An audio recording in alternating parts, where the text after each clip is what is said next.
Hello everyone, and thanks for tuning into The Medium by Design. So, this message is from a very, very connected woman who I did meet, but I don't have a great recollection of meeting her. She was part of I think she actually ran this lecture group that I was part of for many years, and through COVID, the group has disbanded. But before that, this woman was coming to the end of her life, and she was in a hospice. I was at the lecture group. I was not speaking that day. I was just there as a participant listening to the speaker. And this leader of a group, good friend of mine for over 10 years, Heather, had announced that Chako was in hospice and she was going to go see her that day. And when she announced that to the group, somebody, spirit, pushed me forward in my seat. And I knew that I had to go with Heather that day. I did not know what was going to transpire, but I knew I had to go. And the one thing that you're going to learn if you watch my videos, and if you see that I share very personal stories, because spirit works directly with me in my life. It's not separate. You know, I'm having a spiritual experience with somebody almost every day. So, in a spiritual conversation, even today, as I'm going to do this message, there's something happened. I did one errand today and had a spiritual experience with a person. And so, you know, people that think spirituality only belongs in a building or only belongs in meditation, and then when you go into the world, you can go back to all the bad human habits and forget about it. No, that's not how it works. If you take all your spiritual practice with you when you leave the house, then you will meet other people that also have a spiritual connection, and you'll get to share those things. And that's making your spirituality practical and part of your life. It is not separate. So even though the writings I do at home, but the connection of me with all that is stays with me all the time. So, you know, I hope to share more personal stuff, but this was very, very personal. And I hope this touches you as deeply, and I mean deeply, because this really touched me beyond. So her name was Chako. And as I said, Heather and I went to see her. And from what I understood, Heather spoke to the hospice because none of Chako's family was in town on the day that she was passing. So Heather was the only one that could be there. So it was a very special, special moment. And as I said, Spirit pushed me physically, and I went, uh-oh, I need to move, I need to go. So this is what Chako, which is a very unique name. And then I'm going to tell you a little bit more about her when I finish reading. First, I must thank you for hearing my call. I just did not wish to fade away with no one meaningful to me in the room. Heather, of course, I know for years and believed she was part of my soul family and even a daughter. She was always so open to new thought and learning. She is an inspiration to many. And this is true. I know Heather very, very well. So this woman considered her another daughter. You, talking to me, I wanted to be my witness and to see something you had not been part of with your spiritual eye. With so many sharing their theories, I thought it best you have another enlightening experience. I knew from that experience you'd be open to write. You seemed like the best choice. You are more open than most spiritually and dropped having agendas, which you know can so often stop the flow. It was a smooth, peaceful shift from body to soul. It was also a grand reunion, which you saw. Of course, my beloved Jesus was there, It really felt like an old home week reunion. I really wanted you to take note of that. No drama, no fuss, just smooth and welcoming from one dimension to the next. You might want to read a book or two of mine and get even more insights to your own life. We are not too different, you know. You and I have a unique and uncanny connection to Jeshua. She calls Jesus Jeshua. He has always been a beacon and will continue to shine for millions. I just want to take a minute here. She has about 17 books on Amazon that she channeled from Jesus. So she was, a lot like me, really guided by Jesus. So she is a true Jesus connection. You know, she really had it. So then I had to continue the reading on another day. And then I asked her that if she wanted to share anything with the group, because she knew, everybody knew her from this group. So here's what she says, and she opens it up to everybody. Oh, there is always more to share and to say. This group was also a part of my soul family. Whether we connected one-on-one or not, I could feel this cluster of people bonding and knew that you were destined to learn and discover so much. Each of you has had exposure to different life scenarios and teachings and gets to bring that energy, wisdom to the group. Some are meant to share publicly. Some of you are there to connect with particular individuals and possibly create lifelong soul-loving connections. And this all did happen. It's a shame now the group had to disband, but this is true. Everything she says is true. Some are meant to share publicly. I said that already. Whatever your individual purpose, the fact that you come together and are open enough to experience a part of life that many still believe is a waste of time speaks volumes to the universal masters who are all around you. They know your desires, your eagerness to learn, to know. They fill your heart and minds with truths you could never have known or understood if you did not have this divine intervention. Stay as open as you can, forgive all your past, and focus on the love and joy you share with each other. This is truly all that matters. Let go of all narrow, petty ideas. Tap into the universal truth of who and what you are as a soul connected to our Creator. This will keep you clear, healthy, and above all, the nonsense happening in the world. Listen to your individual call to be a light in your own current circumstances and surroundings. This is the best you can be. Do not compare your life position to anyone else. All is divine. All are needed. The simplest way of being can be the most powerful to those around you, those who you connect with daily. This is the way to change the world, change the daily lifestyle and existence so love is felt as the constant stream it is and not just a fleeting moment in time. Love was never fleeting, nor ever ending. Each perceived ending that you've each experienced was the divine and your soul following your agreement to move on and open to another part of life you necessarily needed to experience, with or without those you were connected. People are each small ships passing, saying hi, connecting, sharing a moment or years of moments, and eventually all ends. Ooh. Here we go, got another wave.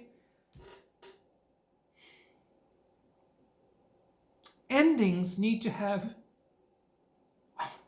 this is so good.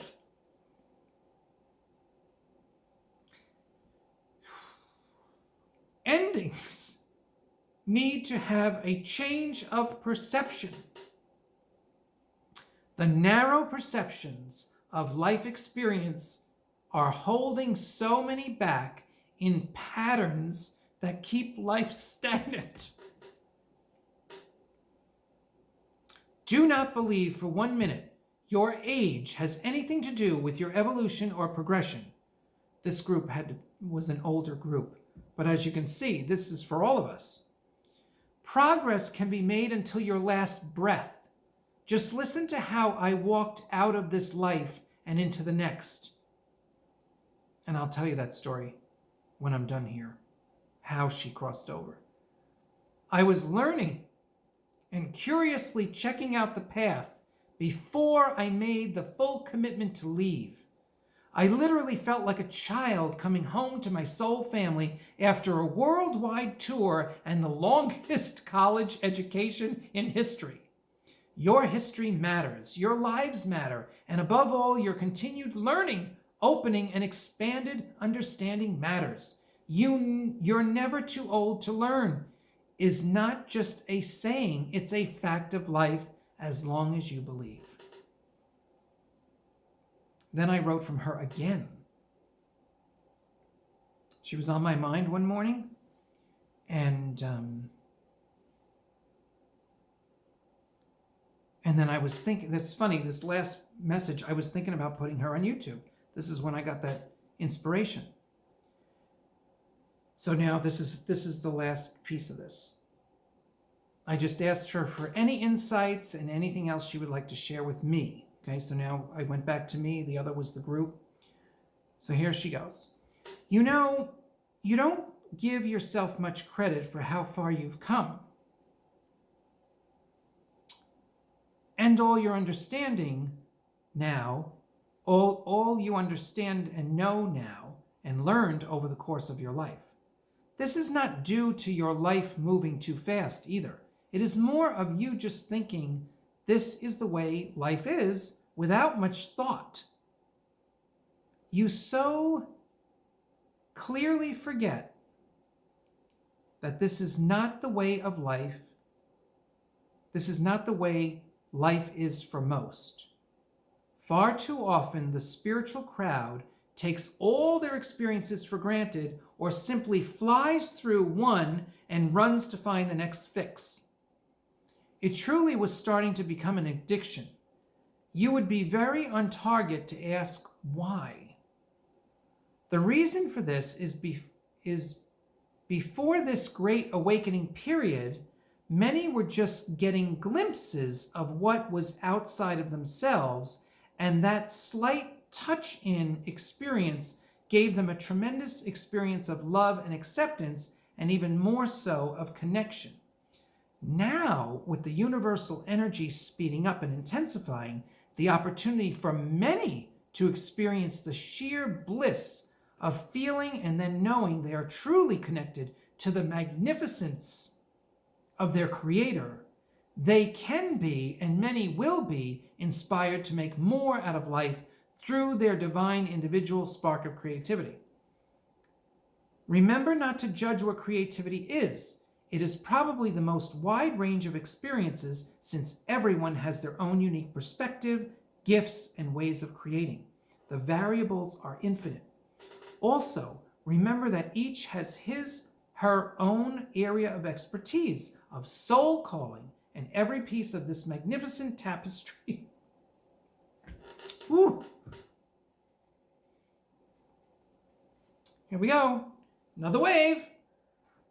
Also remember that each has his or her own area of expertise, of soul calling, and every piece of this magnificent tapestry of life is necessary and important. This is another area many spiritual people trip up. Very interesting how remember, she was around spiritual people her whole life and writing all those books. So I remind you all that there is always more to come, more to learn, more to be, and more to create. This flow, these incredible cycles of life never end. Hopefully, we each are getting better at recognizing this creative flow that is divinely meant for everyone to share and experience a piece. Please don't let yourselves get overwrought with the current circumstances. Those that need to fight, help, clear up, clean up all of these messes will be greatly rewarded. The time has come. Rise up. Well, I have to tell you what happened when she passed. So I told you she had written all those books from Jesus, right? So Heather and I go to the hospice house, and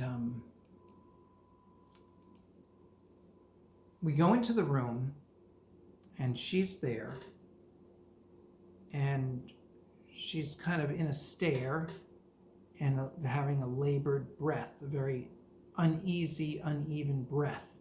Now, I've never been, and Heather said this today, I saw her earlier today, and she said, I had never experienced someone pass, and that's true. I've never been there for a passing.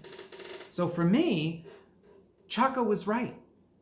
She wanted me to be there. She's the one who pushed me, even though the body was still breathing. She was already out traveling around, and she pushed me when Heather made the announcement. So getting back to the room. So we're in the room, and I'm looking at the body, and Heather and I are, social as ever and talking. And I said, we're going to need to be quiet. I have to close my eyes because I don't feel her in the room. I didn't feel her in the body. I didn't feel her in the room. So I had to close my eyes and just ask to be shown what was happening. So I close my eyes and I see Jesus and her mother, this woman's mother. Now, I don't know her, but when you're getting these visions, you get the truth of what you're seeing. There's no words here. This is not a written message. This is a visual now. This is a totally different way to receive. And I do, when I get really relaxed, I really do get the vision. And this is what she wanted me to see. And of course, Jesus was there, so I'm connected to Jesus too, very strongly. So he wanted me to see this too. So I see him and her mother standing and talking. And then behind them, I see this like a triangle. And it's a crowd, and I know it's all the souls that she ever touched. And the vision went to infinity. I couldn't see them all. They just went all out, and they spread out going back. So now, I know she's not in the room, and I don't see her with her mother and Jesus. So I say to Heather, I said, I got this vision. Where the hell is Chako? So she comes walking in. This is like a movie scene. I'm telling you, this is like a movie. She strolls up to Jesus and her mother, and then she turns around to face me, and she said, I just had to know where I was going before I let go of that body. And if you go back to this message, she says that. She said she wanted to check out where she was going before she made the full commitment to dying. I mean, she was funny right till her last breath, So it was just a profound experience. And I have to tell you, I said this to Heather today, I believe I went into shock after that. Because I got so high, it was like a shock to my nervous system. And I get a lot of vision. And I even got more visions after that experience. But sometimes when I get a vision, I have a physical response. Sometimes I sweat. Sometimes I cry. I start bawling. But with hers, I wasn't crying as much as just feeling overwhelmed by what I saw. It was beautiful. It was loving. It was positive. But I just, I had no clue. I had no clue that that's what I was going there for. So, I'm trying to make the connection of spirit and our practical lives here on this channel. And there'll be more projects that I'm in, very practical projects. and how Spirit guided me to those. So again, if there's anything that touched you on this video or any other video, you know what to do to be supportive. You can just like, subscribe, and I've got my PayPal button. I love monetary surprises. As you know, I do not work full time. And there is an email address. You can order a personal writing. You can get an astrology reading. I still do readings. This is my 30th year. And we can do them on video call if you like. So, you know, let me know. I do all kinds of groups. I travel for groups. There's just so many things that I've been involved with and that are still going on, maybe on this little simpler scale with this transition we're going through presently. But they promised me that things are going to get bigger and bigger, so I am keeping them, to my guides, to their promises. So again, I appreciate you watching. Thank you for the great comments, by the way. I love some of the comments I'm reading. And just know there's always more to come on The Medium by Design.